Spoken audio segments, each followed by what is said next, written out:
Welcome back to Birmingham for ESL One. Birmingham, it is the Royal Wedding Week, but we're ready to crown some Dota 2 royalty this weekend as we march ever forward towards our grand final. Right now, day number 1 has already seen some casualties, though, on that road to the final. Evil Geniuses are out. In the other game that's going on in Group B right now, Liquid find themselves 1-0 up, which means Vici Gaming could be leaving the tournament as well. What an incredible day we're having here in terms of casualties. Over here, though, on the main stream, keep the stream B open as well alongside us, but we're focusing on OG versus PaiN. There's too many G's involved in Dota 2, isn't there? And OG find themselves 1 up so far after a very good performance in game number 1. Can they close things out and make it 2-0 and advance through to the playoff match against the winners of the other 2 groups? We're going to find out very shortly as we head towards the draft, but we're back at the panel once more. Alongside me are Purge and Capitalist. It's great to have you both here. Obviously, we've worked together a lot over the year, but thanks. I think you know that it means quite a lot to me that we're finally in the UK and we've got a UK major. Yeah, you keep bragging about it. I know, I just don't get sick of it. We've got a UK major, and it's great that we've got a UK major. Very happy for you, Paul.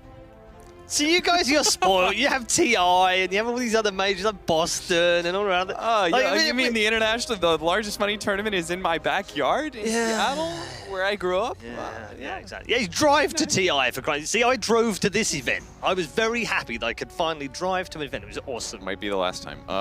The one thing I'm really surprised about, actually, for this major that's in the UK, by the way, if you didn't know, is that very few of the talent have actually been to the UK before, which is surprising. No, I know. Yeah, that's true. They're like, well, it's the first time I've been here. I was like, really? Yeah, I've never been. Yeah, and Jake hadn't been here, except he came in January. He was here to film some stuff with Toby, of course, in York earlier on. It was the first time he'd ever been to the UK as well.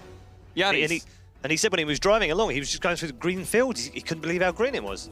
Is here for the first time? First time in UK as well? Are you a UK virgin? Yeah, he is. Damn, it's like 50% of the See, the thing is that all these Dota tournaments, they're always in the Eastern Europe, or we end up being like Ukraine or something. Yeah, been to Poland a lot. We've been to Romania a lot.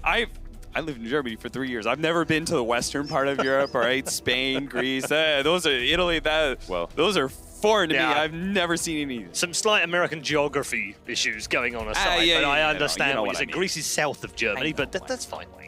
Yeah. You're thinking Portugal? Yeah, Portugal. That's west. Spain's kind of west as well, so down there and west. But we can do geography all day long. Surely. I was going to get you to. Have you guys got an English accent? Can you? You can do an English accent, can't you? I'm not going there. I'm pretty sure I've heard you doing English accents. Paul, this is one of those things that you do around your personal friends or in the bathroom when you're naked and about to take a shower. Is that what it is? You practice English accent? No, I don't. I don't do that. But the average person. I would love to see Kevin sitting there, monotone, staring at himself in the mirror. Yeah. You all right, mate? He's like, no, that's not right. Blimey.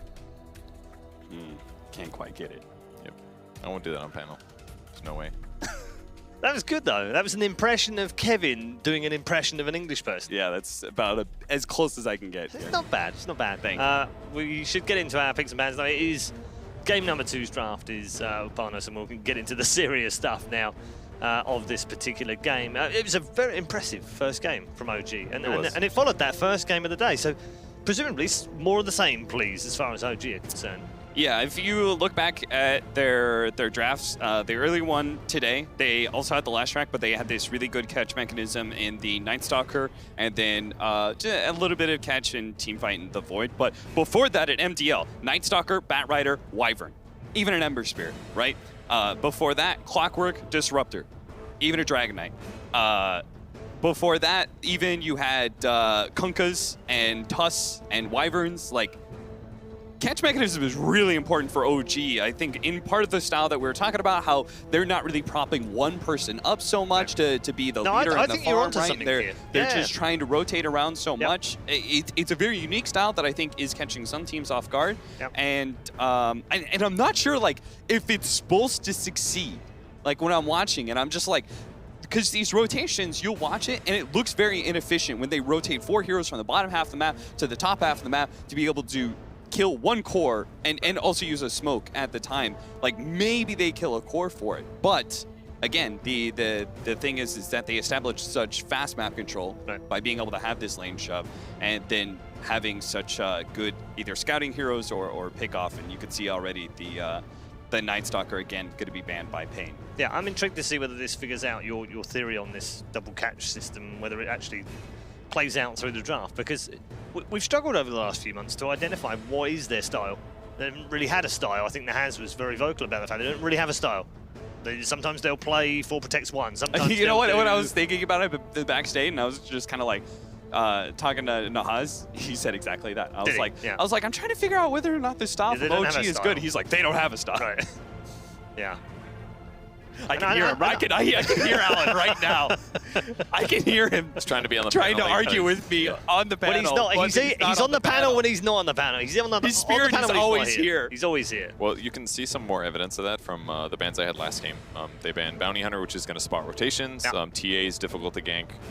Gyro is just good, so get him out of there. But their second phase bans were Slark and PL, and then the Juggernaut. So all cores that are hard to what kill. happens if they let the Gyro through? Because both of these teams play it. I think Gyro stabilizes the lanes a lot better. Once you get BKB, he's pretty fine as well. And he just kind of provides a little bit too much of it. Maybe it's just like comfort hero for PaiN Gaming, don't let him have it sort of a thing. Yeah. But I definitely see some of that that gank advantage. And if you are rotating a lot with like 4-man rotations, the other important thing is at some point your lineup will stabilize and have gank potential. That doesn't require like 3 or 4 heroes. You want to have like a hero like Leshrac who's like, I can probably solo kill at least half of their heroes, maybe more if possible. And having that advantage at some point in the game, even if you have some inefficient rotations leading up to that moment, can be really good. So far we've got a Gyro Kunkka opening for OG and a Naga Disruptor for PaiN. So PaiN have basically gone the newbie route. Naga Disruptor from January, boys. Okay, so that'll be their song setup. It's a little bit easier to execute than it is with Jakiro. I think that makes a lot of sense to me.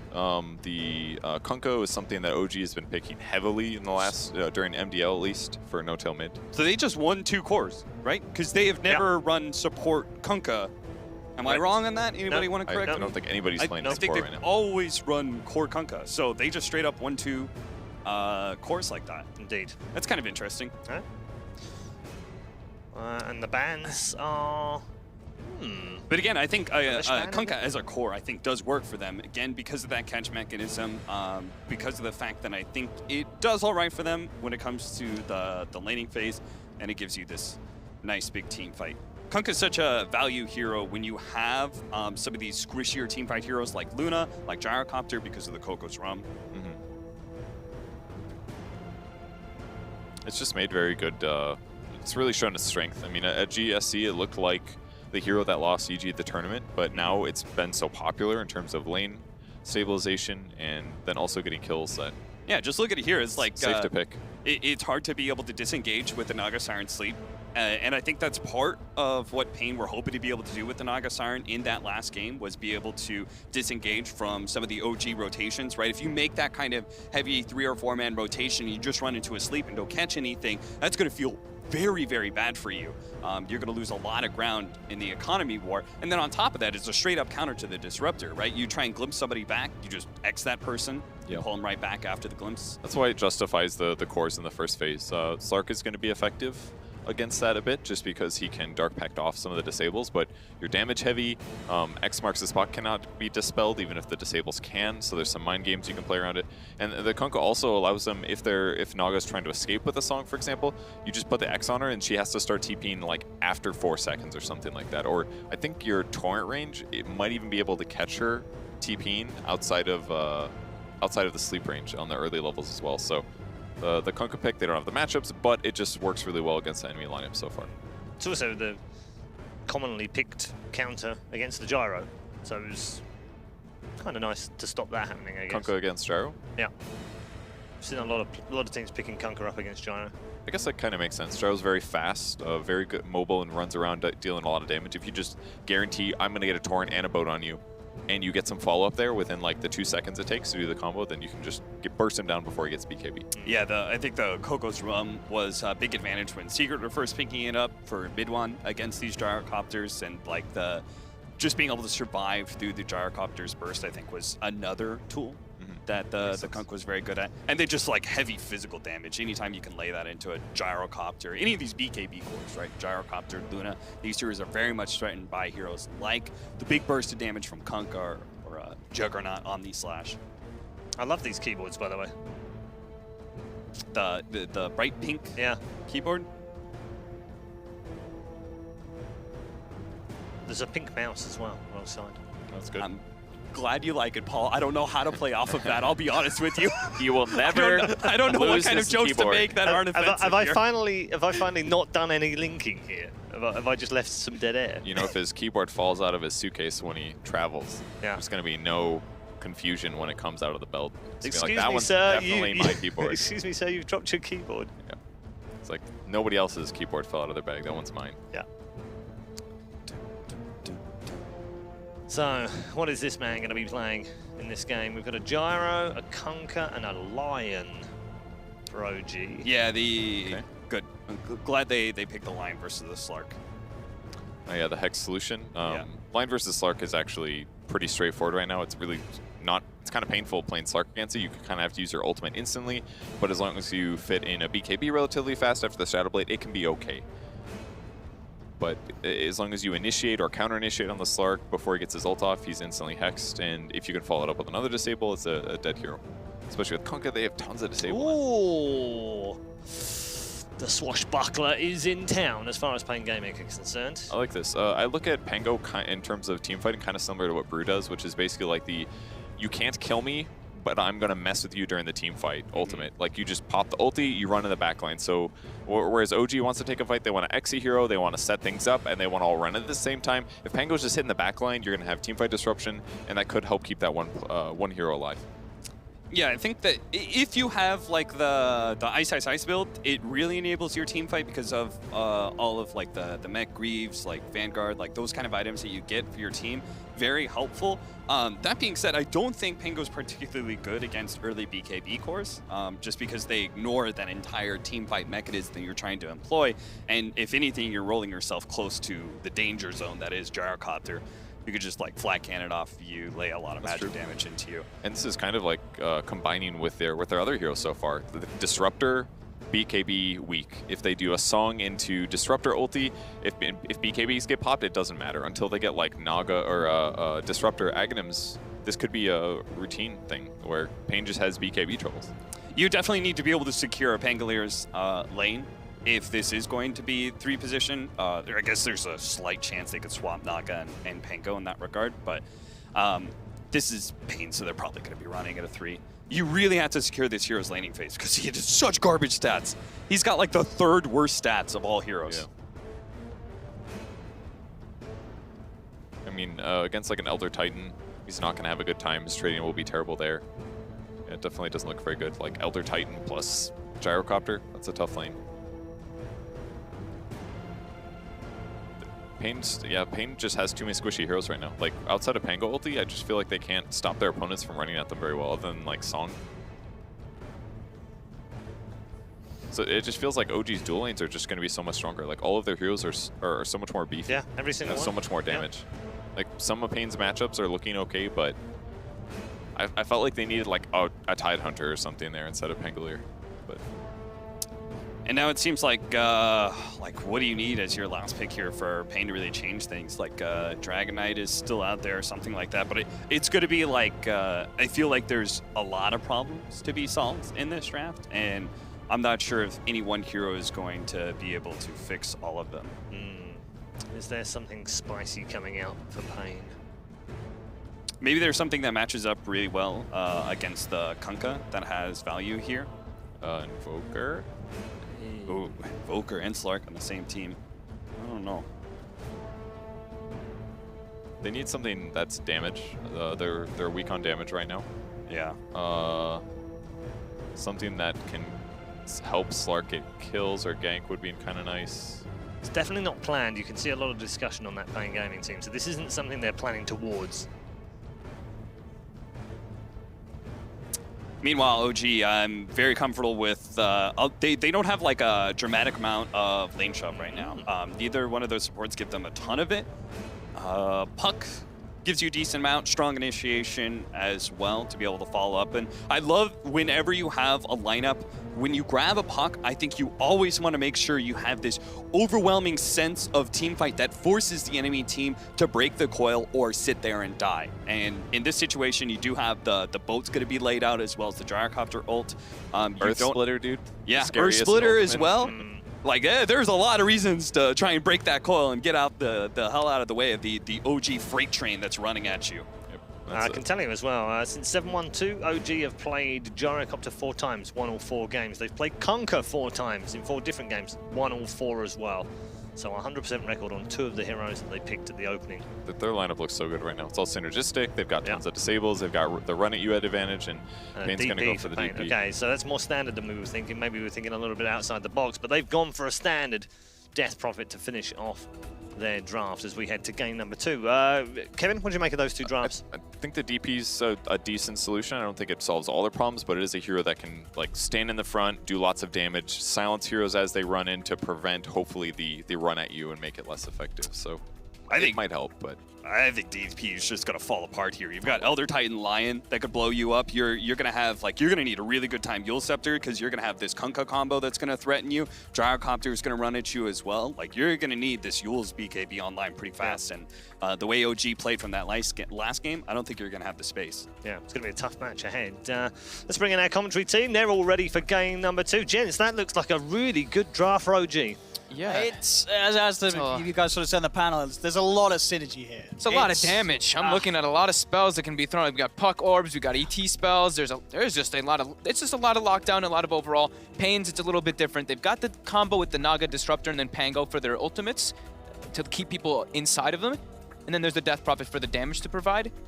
But there's a Coke over them. There's going to be the boat a lot of those times unless they initiate. I think they like have to catch. I think they almost like have to catch the Kunkka in all these situations, because otherwise it's going to negate a lot of their damage, which they're pretty lacking. I think it's like very focused on Weeha's game this time around, how well he can do, so he can actually be able to give them the damage they're going to need. Well, let's find out. As we sort of saw in game 1, PaiN Gaming, they had a lot of sort of hope and promise coming out of the lanes. These guys, they had a perfect time. All 3 cores got off to a great start, but then it all fell apart so quickly. Can they hold it together this time to get through to the end? Sorry, there's some weird noise in my ear for a second. Weird? No, I didn't know. That's why I looked at you. I was like, what the? Did you hear that? No, it's nothing. I want to know. What was the noise? I don't know what it was. It could totally, I totally lost track of what you were saying. Oh. Sorry. Maybe you're just going crazy. Maybe I'm just going crazy. So PaiN, I mean, yeah, you know, the lanes are going to be good. I do think the point we made by the panel, though, they have to protect Tavo. And I don't know if... And this is the problem, too. They have to be able to give Tavo a good start on Pango, because that hero can really suffer. But at the same time, too, they have a Slark, so they don't want him to get bullied in the lane. So it almost feels like they want to put in defensive tri-lane. I mean, the Slark is... They've got to somehow make sure the Slark has a good start, because as the panel sort of touched upon, there's a lot of answers to the Slark this game. It's not an easy game for HFN. The X and the Hex, like, you can't remove either of them. Elder Titan also, you stand your ground versus a Slark. Everyone gets amplified that much more. It'll be very interesting to see how HFN plays this. He's going to stick around, try and get himself the room, but look at that, Bam Esfor's going to get one. They are going to jump forward the pounce. HFN trying to look to set up. Onto Jerax, King RD and Duster are chasing him down at the same time. Up top, OG looking towards Tavo. They'll be able to find him. That's going to be first blood for OG. Jerax will survive. S4, he's got an orb, jumps himself away, keeps himself safely underneath the tower. Now they'll actually turn and start punching towards Duster here. OG, they found first blood. Can they actually get more out of this? Doesn't look like Jerax could chase it down. He's worried about King RD coming in from behind. It looks like King RD will not try and hold him down and go for any sort of play in return. So first blood there for OG, and 3 bounty runes out of the 4 as well. Yep. Very nicely done, and they're keeping this full trialing down. And look at Tavo. He's trying his best to just manipulate the creep wave. It looked like he wanted to go try to catch it, but he gets missiled every time and just gets zoned. Lion has become a lot better at zoning since that mana cost change, of course. Constantly able to throw the impales or earth spikes. So it's, yeah, full defensive tri-lane to the secure Slark. Or Jax smartly TPing out immediately after the net was used. Knows he would be dead in any other sort of way he plays that out, so gets himself away from PaiN's supports. I like in this situation that he went for this build, so he can frontline for the puck, having like stout shield instead of boots. And they're changing the lanes a bit. They are going to make these sort of dual lanes happen, because as you said, otherwise Tavo, he's going to get nothing out of this top mid. And they need all 3 cores to have a pretty good position in this game, because it's a tough draft for them. So yeah, he has to secure it. Trying to go for fly there with the swashbuckle. No, not quite enough damage at this stage. Fly starting to clarity himself back up so he can continue to harass with the impale.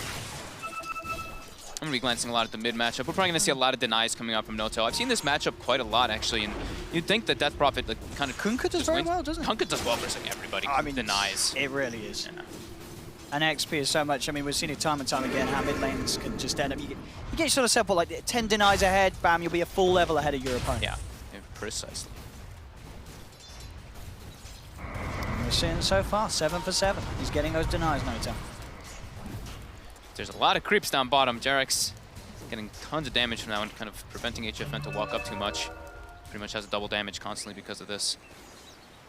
Duster will find himself a haste. Maybe he can try and offer something towards the mid. He's level 2. So can put the point into the glimpse or the kinetic field, whichever he feels will grant him a better chance of finding a kill. But Notel, playing close to his tower, and it's pretty beefy as well, of course, on a Kunkka. Maybe he pushes up a bit too far here. This could be where they punish Notel. He's walking onto the enemy high ground here. Duster doesn't have a glimpse, actually, as the kinetic. So, yeah, didn't bother. Top lane again. 7 fly, playing aggressive onto King RD and Tavo. Tavo tried to jump back in, but the shield crash will be fine. As Fly holds him back. So looking at, I mean, this is the standard more so now for the Pangos. I was looking at some of Tavo's pub games because I haven't seen him play the Pango in official. He goes for the utility build as well. So Blink Yules, he does the Yules combo with the Rolling Thunder that we sometimes see. He sometimes picks up the mech as well, doesn't he? Yeah, he goes full utility. Yep. Blink, mech, Yules. Yep. See if he gets the chance to do so this game. I mean, his first few minutes, we are seeing the slight lead in CS here, favouring OG. I mean, he does a 1k advantage as well with sort of the bounties in the first blood going that way. So it's very slight, but we're still very early on. OG definitely seeming to have the earlier sort of stronger grasp on the lanes. Jarex still has his mangoes, so he can go for the stomp. So they don't really have a way to stop him from doing it. They have to use the net to stop the channel. And he's just gonna actually walk away. They can't even throw anything else on him. So yeah, limited in disables quite a bit here from PaiN, especially in this tri lane. They've got net. Pounce can keep them for the catch in a way, but they can TP or they can just use the stomp constantly to be able to disengage while the puck can orb away. HFN trying to close the gap on S4, but he's straight out with the orb. And Notel continuing to have the advantage here in this middle lane. Oh, Jarek's finding a regen rune when he was very low on mana and health. Thank you. He's a happy man. And Tavo, sort of thanks to the sort of short time that King RD spent up here, he's still finding a little bit of fun from this top lane. Starting to get. He's absolutely not getting sort of totally left out of it. Still though, Fly just doing his best to try and make sure that Tavo doesn't get too comfortable on this top lane. Yeah, I mean, he's getting a little something, but he's not slowing down the farm. Sure. Where Gyro's got 10 denies, Slark only has 2 because he's getting contested.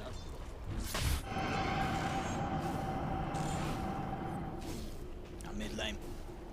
As I say, Notel just continuing to have the confident lead. And the Kunkka just having that better time against the Death Prophet, despite the fact she has the siphons in bottom lane. There's the stomp. They do have the dart pack, but HFN has to pounce away. Doesn't feel confident committing for that. Oh, the damage. Jarex and S4 just punching down King RD. As soon as Jarex hits level 3, level 2 Astral Spirit, it's pretty much constant double damage when you're playing versus a tri-lane, or more. HFN, Pounce is still on cooldown.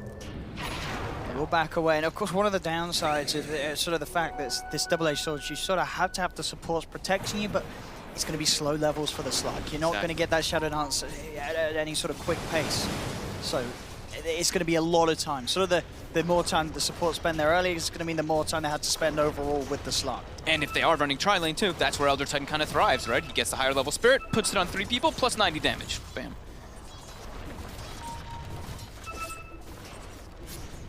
See level 2 on Duster, level 4 on the Slark, level 3 on King RD. Looking to go for the net play, Jarex. It's pretty much an impossible kill, the puck, with these heroes. Mid lane, the setup's there. Look who's ready as well with the wraparound Fly. Able to offer that extra bit of disable to have a chance of bringing down Weehaw, the stun, the hex. It was absolutely needed, and it does get them the kill. They take down, we are back down bottom. Jerax will fall. Okay. So OG can get one. Oh, S4 has S4 one. didn't jump? He did not jump to that one. I mean, I guess he knows what the strike on him. The glimpse was always going to be there from Duster. It's a low-level glimpse, though. I guess he could have tried to play the odds. Yeah, I think he could have probably jumped away. I think maybe he was trying to miss the timing. I don't know. Either way, he dies, gets punished. Who got the kill on that one? King RD actually got both. I think they wanted to get this to get it ideally, but the mid rotation. Those rotations, those like 5.5 or 5 to 6 minute 15-second rotations. As soon as your mid hits 6, so important. PaiN going for the dirty strats there. Oh, they tipped us. The tilt tipping. Okay, they're trying. The tipping S4. That's how you do it. That's how you do it. That's what we like to see. The mind games from PaiN. Top lane, Seb positioning himself very aggressively. He's feeling confident. He's level 7. He's trying to use the catapult wave, trying to get as much pressure as he can get out of it. They can absolutely go for it. They can get sort of the initial lockdown, they have a chance, but they can't quite find it. They'll back off immediately. They know TPs are coming through. King RD's in. That was the way you saw the way they played it too. They were kind of stutter stepping because they're like, we're gonna bait TPs and get out. That did not look like they were actually gonna go for the full kill there. And HFN has already pounced. Will still be able to get himself through the trees. Level 5. In. Hotel. I mean, he sort of baited this in here as VR chases him down with the Siphon. A fly is there, and they have got it. No Tail with some very sort of fancy footwork on the middle lane, baiting Weeha in. It's sort of the second time. Each time the Siphon's there, he's ready to sort of counteract that aggressive move from the Death Prophet with his X mark into the combo. Yep. King RD, you gotta be careful. It's an Arcane Rune Kunkka. It's a low cooldown on that Tidebringer. Well, where's the blind torrent? Nah, he wants the rune. Rune control with that bottle as a Kunkka. It's a 3k lead, and look at that net worth and CS on the cause of OG. This is an impressive start for all 3 lanes. And, you know, we talked about the massive amount of burst damage that they have with all their nukes. It's almost a Veil finished up on the puck already. So yeah, that nuke, that Slark, even if he's inside the Shadow Dance, they've got nuke to go through it. I mean, HFN, sure, as we say, is getting some CS out of this lane. It's just the fact that the levels aren't going to be there. And it's going to be at this point of the game where OG are going to have such a strong sort of group up and go. Their team fight, once they get their ults online, is incredibly potent.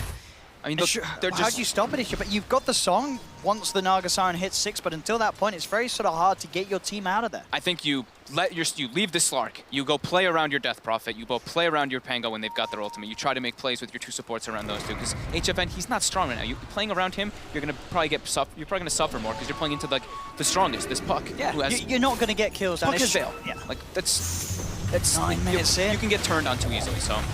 See mid, an attempt on Sonoto. This is 3 heroes, but he's a level 9 Kunkka. He's got the rum on him, and in fact, he just turns and looks towards Duster. They do pop the Exorcism, but S4's in there with the Dream Car holding back both Weeha and King RD, making sure the No-Tail's safe, and now No-Tail is ready to turn, look to set up with the combo. He's got the Torrent.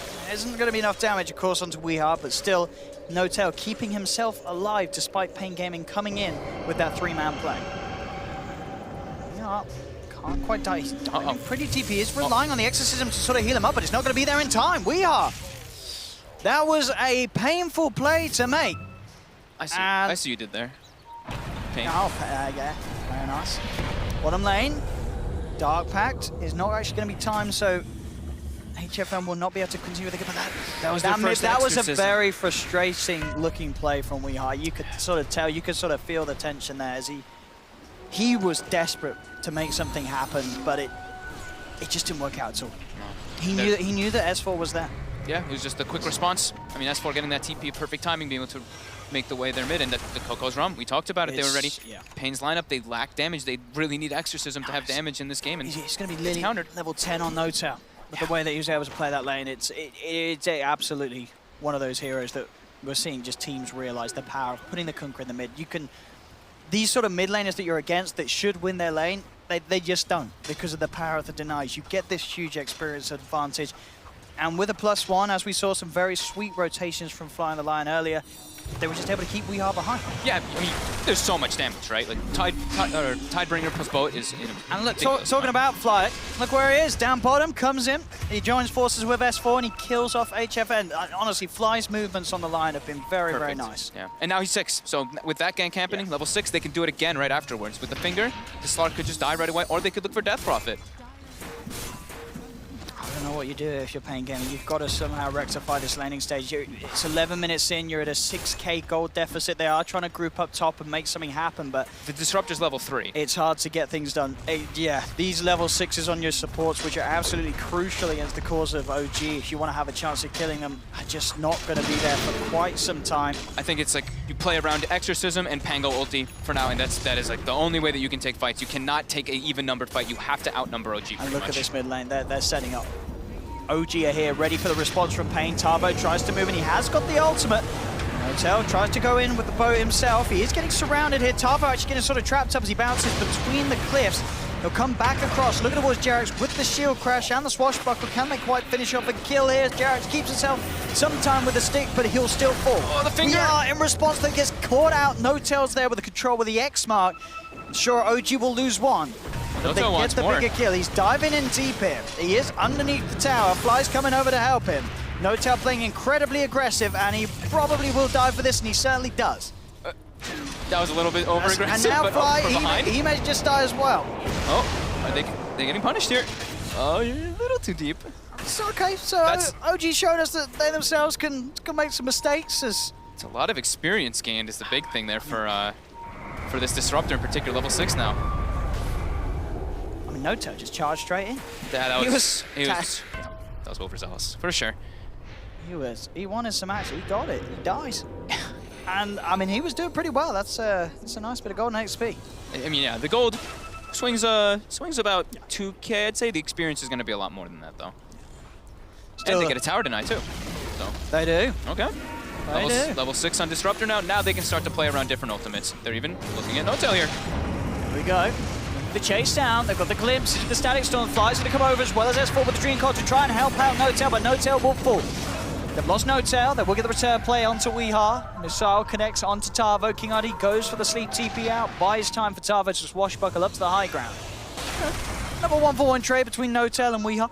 1-for-1. How many ults were used? There was 2 ults by PaiN, 1 from OG, but PaiN, they're okay with, I think they're okay with trying to just throw multiple ultimates because the name of the game is going to be space for HFN. Absolutely. That's Make space for the slot. the biggest thing they got to do. And they need to make a lot of space. Yeah. He still needs a lot of time to sort of catch up.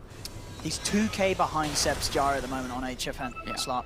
I mean, it's good that they're making some space for him, but it's also painful because Weeha is really suffering 1 in 5 on the Death Prophet. And the panel mentioned, there is so much burst to go through this Death Prophet, and there's not really that usual save. They just have, like, Song to protect him. And that's a big Ancient stack as well as the Dire Side. Yeah, they've been doing that for a while. That's a lot of creeps. I think, the Aghanim's is about to be finished on Seb as well. He's kind of been quiet. He's been a little bit more quiet this game on the Gyrocopter than in the last few games that we saw from him. The Luna, as well as the Gyro that he played earlier, he was constantly going for kills. This game, I think he's recognizing his team can do that, and he can be that more reliable carry that can farm. So they actually get the Torrent connection here straight away onto Tarbo, and he's gone. Instant follow-up silence from S4. They'll find one. Jerax heading across to the side. PaiN actually looking to try and fight into this as they jump forward. HFN trying to go in. The Static Storm is going to be there as well, holding Jerax in place. They will find the kill upon him, but flies in with the finger. Burst down HFN. They've lost 2 for this PaiN Gaming. They still try and stand up in this fight. Weeha has got the Exorcism looking towards No-Tail. They'll back off towards the Shrine. X mark onto Weeha, but they won't quite have the follow-up. They have to back off. This was the usage of the Exorcism. So OG actually still looking to try and find into this, but the silence is there from Weeha. Catches out both of them. Flies there with the stun, and it's not going to connect. In fact, No-Tail, he's going to fall. Gets dragged back. PaiN Gaming still managing to make things work there in this fight with the Exorcism, and in a situation where, I mean, No-Tail, he's been having a good game and he's been having a quest. There's been a few times he's just sort of walked in and just let himself die. That time, I think they thought that they could go back in because they're like, oh, maybe PaiN doesn't have vision of us, but PaiN actually has double vision. They have a top ward placed and they have a side ward too to watch everywhere for OG in that engagement. And as soon as they glimpsed Seb away, they were like, we can still kind of try to take this fight. I mean, he came in, he wanted the D ward. He did maybe not expect them to still be there. That's Fly, stick charges, not going to save him. Gets the... Oh, that was close. This has proven to be quite a favourable bit of the map here for PaiN Gaming. But the Torrent combo though onto King RD. King RD trying to get away, and he will. He will? He'll live for now. Tarvo bouncing around, keeping them held back. He didn't use the Tidebringer on the first hit. Didn't use the Tidebringer, only went for the right click on one of the illusions. Oops. And Mid lane as well, HFN going in doesn't quite find Jerax, but at the same time doesn't lose his life as well. Gets himself away from the Gyro's combo with the Shadow Dance. King RD, Dream Code, S4's in. Trying to burst him. Can he quite get it? He will. But S4 is in a bit of a tricky position and he will die for the cause. He goes down. Worth for PaiN. I say, is this get a little sloppy? A little sloppy, definitely. I mean, Seb is still like, farming. Guys, can we chill out? I mean, he's got Aghanims, he's got the mask. Absolutely. Oh, look at The S4 tips once again. King RD did give a decent amount, though. He was on a killing spree. So he actually, I think S4 may have gotten a little bit. Nah, he got a little bit. I mean, they didn't get as much gold as the whole team, but definitely worth it for PaiN to try to catch back in. How's our Slark? Shadow Blade is done. All right. All right. He needs a. I think this is a Shadow Blade BKB game that we've been seeing recently. So he's gonna try to look for something here. Shadow Dance is available in a second. Oh, but there we go. Next. There we don't go. And this is a panel I was mentioning. It's like when you're playing versus Lion, you pretty much have to instantly use your Shadow Dance in order to look for those type of plays, because you just get hexed.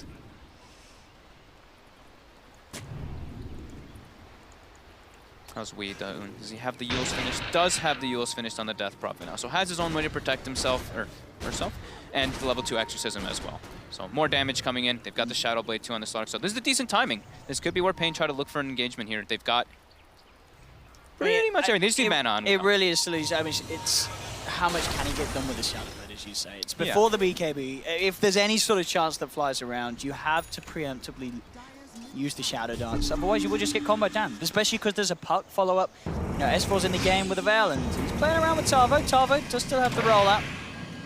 Out he goes.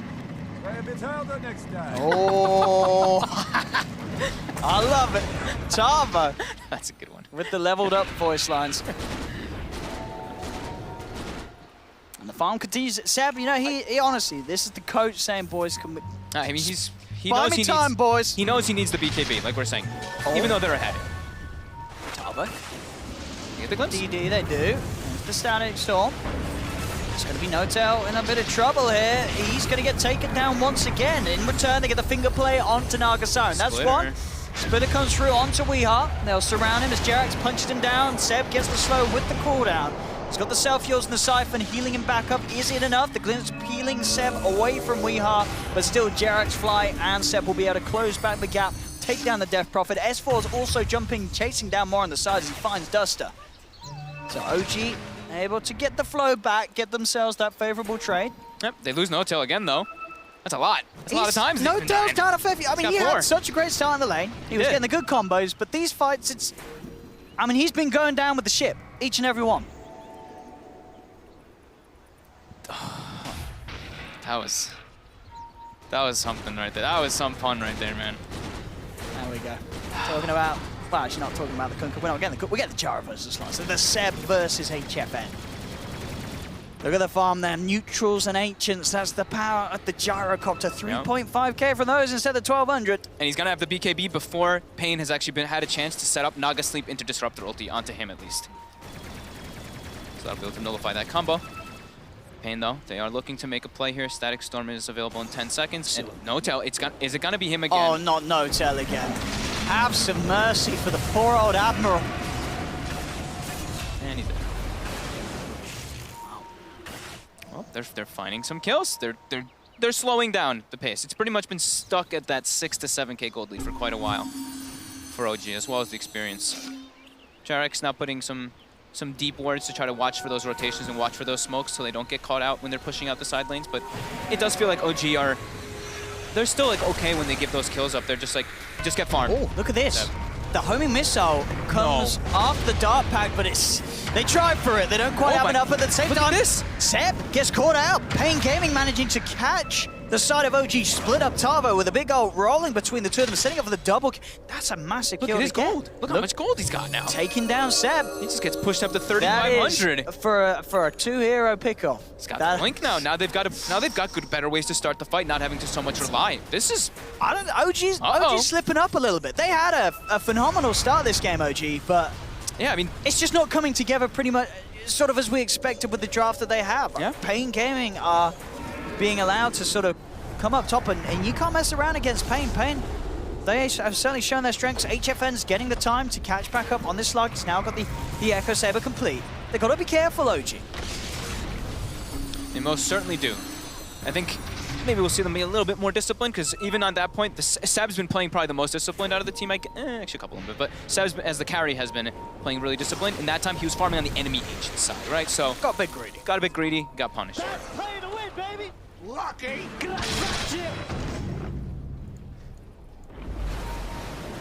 Now BKB is finished, though, so he won't be able to get controlled as hard by Tavo with that Rolling Thunder as we saw in the last instance. But the DP ulti, still going to be a big factor. I mean, what do you think about, you know, obviously with HFN's build, he didn't go for the BKB, so he does still get the Echo Saber. Would you have preferred him to get the BKB? Do you think this is a little greedy, just going for the Echo Saber still? Probably, but you know what? As long as he just doesn't instantly feed and he wins like one fight doesn't get caught with by the Echo Hex. Saber, then so be it. Roaster has been scanned out. They know what's up here, PaiN Gaming, and they do have that blink play with the Pangolin to get into the pit. So Tavo is a big threat around these sort of positions. He's actually going to head in straight away and instantly blinks out, dodging the boat. Wow. Baits it out there. This is a scary place to fight for OG. It is now, especially without the boat. Sure, it's not that long of a cooldown, but sort of the time you don't have it, you don't want to fight. You need to rely on that rum. You need the rum and like the combo around the pit from PaiN. They've got sleep, they've got Pango. Pango's dream is that pit area where he can just bounce back and forth. Go for the smoke up, OG, trying to find that favorable position against PaiN Gaming. A scan from OG as well, confirms PaiN's Boat in 20. See what they can do. There's the song. See what they can set up here. They got to know the BKB's there for the gyro, though. Here we go. They're going to try and go in silence at the moment, catch them out. They'll jump in Tavo with the Rolling Thunder onto the gyrocopter, but now Seb pods the BKB and he's ready to turn. Starts to right-clicking towards Weeha. Uses himself up. HFN taking a lot of damage here from the splitter. He's still alive. He's trying to get himself away, but there's the team fight that we were waiting to see from OG. Despite PaiN's attempt to take the fight with the song setup, as you said, the BKB was there on Seb. That was the team fight synergy that we expected from the draft coming into play. Yeah, and they, you know, you get your Naga combo, but you do it all for a Lion, pretty much at the end of it all. And the rest of the heroes get all their spells off. Jerex as well as No-Tail just coming from the side. Same thing with S4. They had to be able to set up on better targets there, rather than that BKB and now they're gyro. up onto the high ground. Buybacks are having to come out. Tavo buying back for this one. Flyer did, of course, buy back to join his team for this aggressive play. See, actually, straight away, the Hex, the finger, that's going to be that's a dieback on the Pango. Tavo, straight in, straight out. He's now down for 50 seconds. There's no chance of holding this mid-Brax. This Rax is dead, and King RD, does he have mirror image? He doesn't. He's going to get brought down too. OG, we said it in game one, you know, you make a mistake against this side, you'll certainly pay for it. And once again in game two, that failed attempt at just looking to try and tackle OG head on a 5v5 with that sleep setup just fell totally apart for them. Yep. They actively decided to stand their ground and take that fight, and it's come back to bite them pretty hard now. 24 minutes in, 11k advantage for OG, and a set of racks up. They'll head back towards the pit, and with 3 down on PaiN Gaming, no way that they can contest this.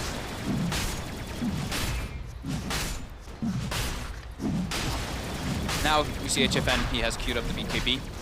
He wouldn't have had it in those last instances anyway, so it's like, we can't really say too much what the Echo Saber would have done, but it's really just about, you know, they have to be able to get those initiations onto the proper targets that don't have BKB now. They want to find the Kunkka, they want to find the Puck, but now Puck has Yule Scepter. I just bought the gem and as the well. gem as well. So they're looking to get full map control here. And Blink on fly, all the catch required that OG need to get on top of HF and make sure that this Slark can't play his game.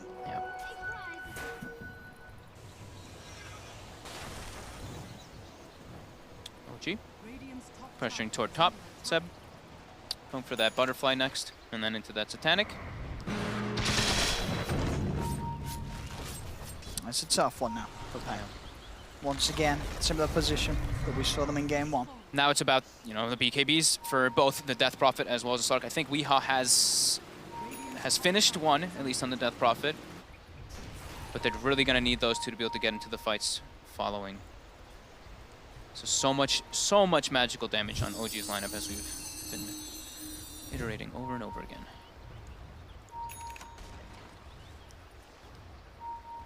I'll pick up some more smokes here on the fly as they They can certainly look to pick and choose the fights as they wish. Yeah, it looks like they're waiting for Seb to just get the butterfly. They've got that luxury as well. They're in such a comfortable. I mean, the lead is just building more and more because they've got this map control.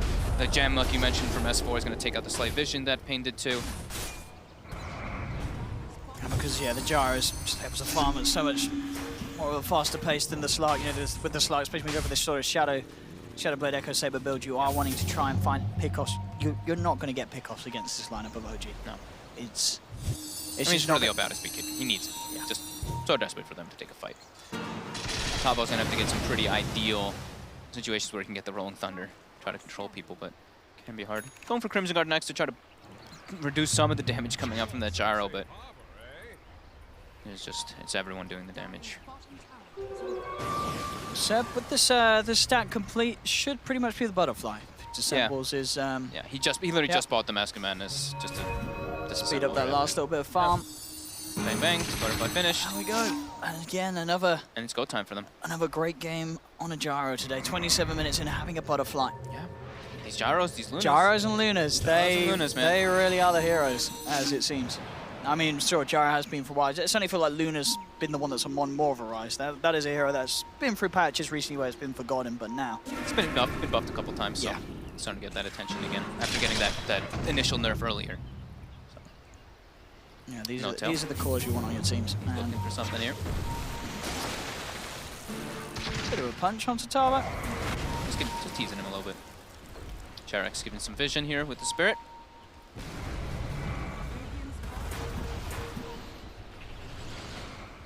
Let's see what they can get out of this. OG. They've got 2 minutes left on Aegis. They certainly can.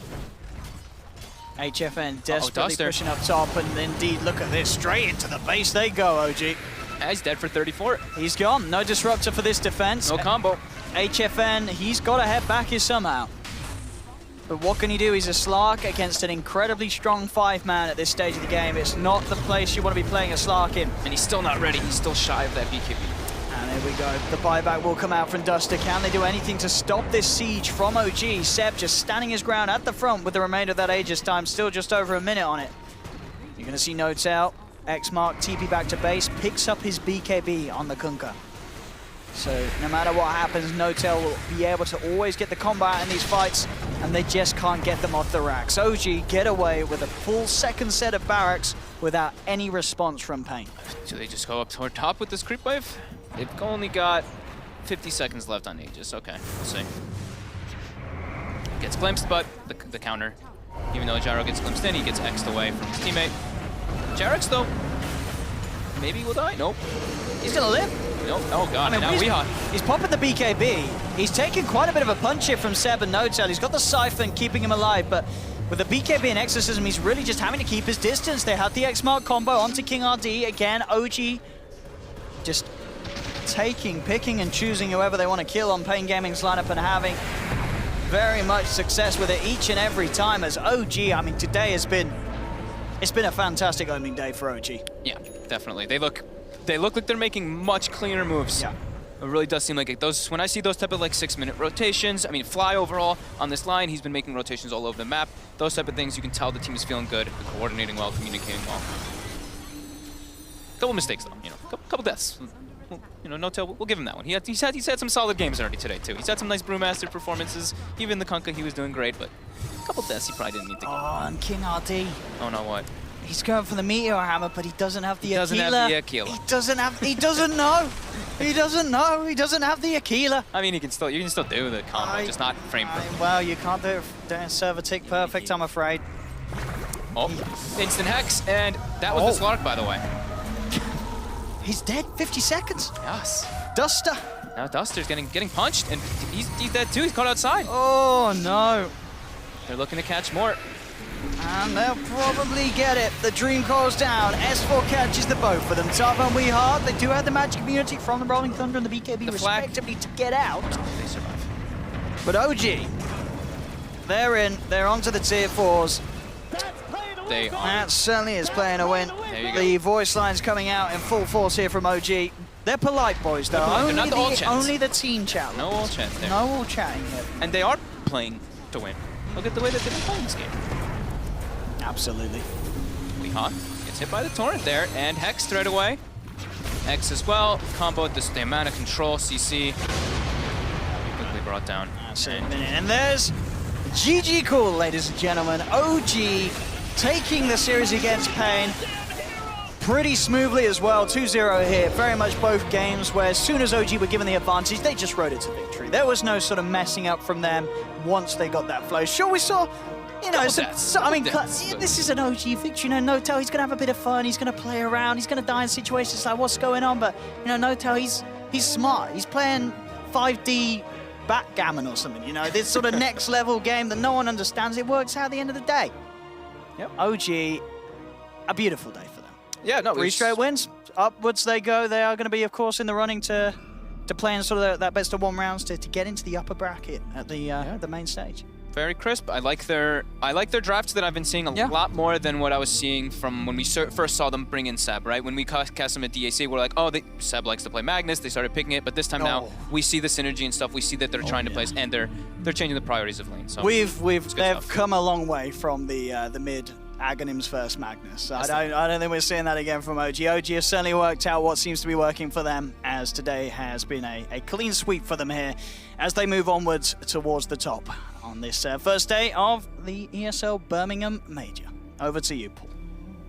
Thank you very much, Shody Pixel. Yes, congratulations to OG. They've secured themselves, incredibly, after day 1, with 3 straight victories, a top 6 guaranteed finish. And that could be even better once they play tomorrow in the round robin to decide who goes to the semi-finals. In that mix will be Virtus Pro. We'll find out the 3rd team in that mix when we move on to Group C very shortly, of course. But let's just wrap up what's happened today, both in this match and in terms of Group B. Because in the other game that's been going on in Group B, Liquid have won by 2-0. It means Vici Gaming joined Evil Geniuses as the 2 teams eliminated from ESL One Birmingham on day 1. It's an extraordinary start to the day, gents. I don't know whether we start with that or whether we review the game, because frankly, seeing Vici go out, they were my dark horses to win.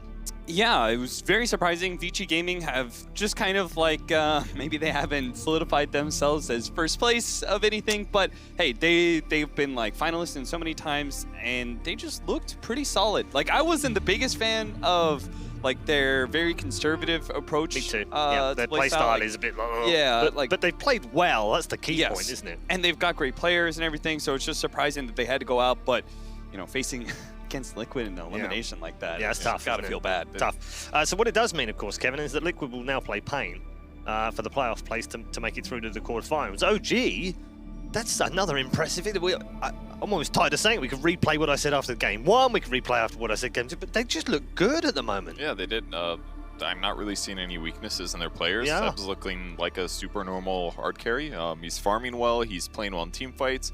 I'm not seeing their typical weaknesses, and yeah, their drafting is probably the biggest improvement. They've looked kind of wacky in some of their drafts, like things weren't consistent, like they were trying stuff out, but now it's like they understand the patch very well, and they're playing it in a good way. Yeah, and we said at the start of that game, Cap, that was a very good draft by OG, probably the best of the year. Yeah, I like all of OG's drafts right now. I think they have this concept that they've kind of figured things out. I do want to caution any OG fans right now. Like, they also did very well at Epicenter groups. Right? And that didn't turn out so well. I'm with you. But at least, like, from what I see, I do think OG looks even better than they did at the Epicenter groups. I think that, again, they figured something out about their kind of play style and the way they want to be able to draft, and that can be countered. Like, you may find that after the groups, with a little bit of time, you're going to meet some teams in the playoffs who are just better in general, but also have a deeper understanding of the meta and are going to be able to deal with this kind of strategy that OG's running right now. But I think, honestly, that they just, execution-wise, I think they look great, even better than they did at Epicenter.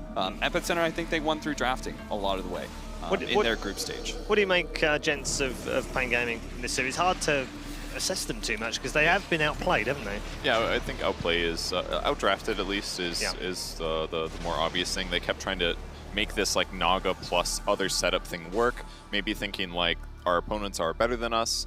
They're not the best team in the world, but they're good. Therefore, let's try to beat them with this like team fight setup that's going to make sure that we win fights. But the way that OG played around it, it was always focusing or forcing PaiN to go on like one guy, and then they could react and kind of follow up to No Tail getting punished. Like very often, Kunkka was damaged, low HP, getting killed in these team fights, and then they come through and clean up and wipe the whole team.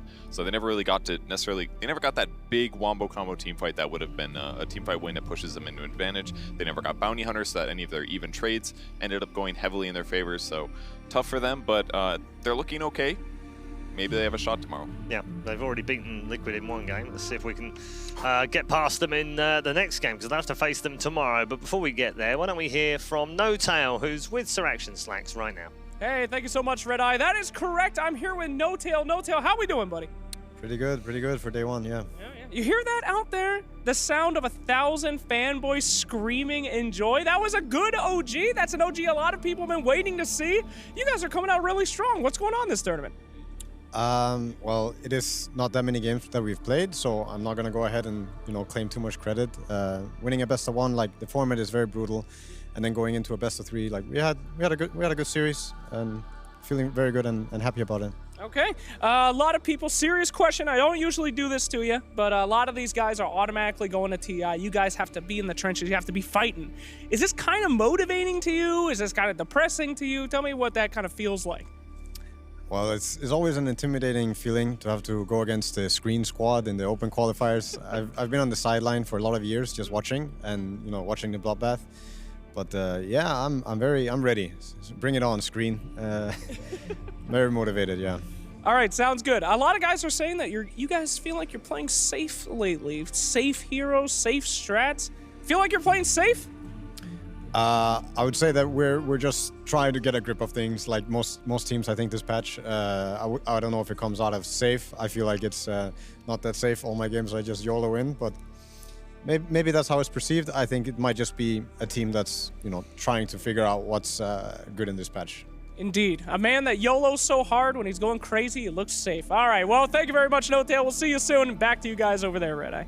Thanks very much. Thank you, Johan, as well. Fantastic for him and his team. But as you heard him, he said he's not going to get too carried away, and that's a good sign too, isn't it? Because it would be easy after the tough season that they've had to kind of enjoy this a little bit and think, yeah, we're back, we're playing well. A little bit of overconfidence creeps in. They've still got a job to do tomorrow. You get that from winning a tournament, not from winning the group stage in a best of one and one best of three. Especially when there was an upset with PaiN taking out Liquid in the best of one, they kind of got an easy road. I think they'd admit that as well. Not that they didn't play great, they played very well. They can be happy, but it's not going to be consistent until they play well the next couple days. Yep, they'll face Virtus Pro in that round robin to find a spot, or two spots actually. They'll get two chances at it for the semi-final. So they've got Virtus Pro for sure, and then potentially it will be Mineski or Optic will be in that round robin as well. So they've got a shot there though, haven't they? Yes, for sure. They definitely have a shot. VP is a very scary opponent, and I would say the winner between Mineski and Optic is also going to be very dangerous, because I feel like those are both two teams that are either at their peak, like Mineski, or Optic, which I think is on the rise right now. So tough, especially in the best of ones, but definitely doable, especially since OG, again, I think they figured something out about themselves. You heard from Johan himself. Honestly, real side note though, I think Slash just makes up his questions. I don't know where he got that from. He's like, so some people have been saying you guys are, and then he thinks sort of an adjective. He's not sure what it's going to be. He's None of us. Safe. Some people say you're safe. What do you think about it? He's learning something from the president for sure. Yeah, indeed. But yeah, I think no fake news here. Yeah, as No Tail was saying, it feels like they're getting a grip of things, and many teams are trying to figure out the patch. And I honestly do believe that OG has figured something out for themselves that works very nicely. They're going to be set until next Thursday. Yeah, they're fine until next week. Yeah, and then it all changes again, as is the way with our Dota world right now in terms of the patches. We're going to make a change ourselves here at the panel as we switch things up and head to a break. But don't go too far away, because the final series of the day is upon us. We're going to head into Group C to find out whether Optic or Mineski can join Virtus Pro and OG in the winners round robin tomorrow. We'll see you soon. More reliable carry that can farm. Top, they actually get the torrent connection here straight away onto Tavo, and he's gone. Instant follow-up silence from S4, they'll find one. Jarex heading across to the side. PaiN actually looking to try and fight into this as they jump forward. HFN trying to go in. The Static Storm is going to be there as well, holding Jarex in place. They will find the kill upon him, but flies in with the finger. Burst down HFN. They've lost two for this PaiN Gaming. And they still try and stand up in this fight. has got the Exorcism looking towards No Tail. They'll back off towards the Shrine. X mark onto Weehaw, but they won't quite have the follow-up. They have to back off.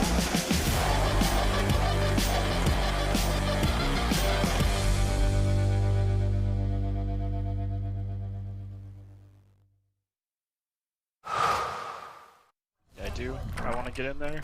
Wow, I'm not dead. Are you dead? Yeah, I'm dead.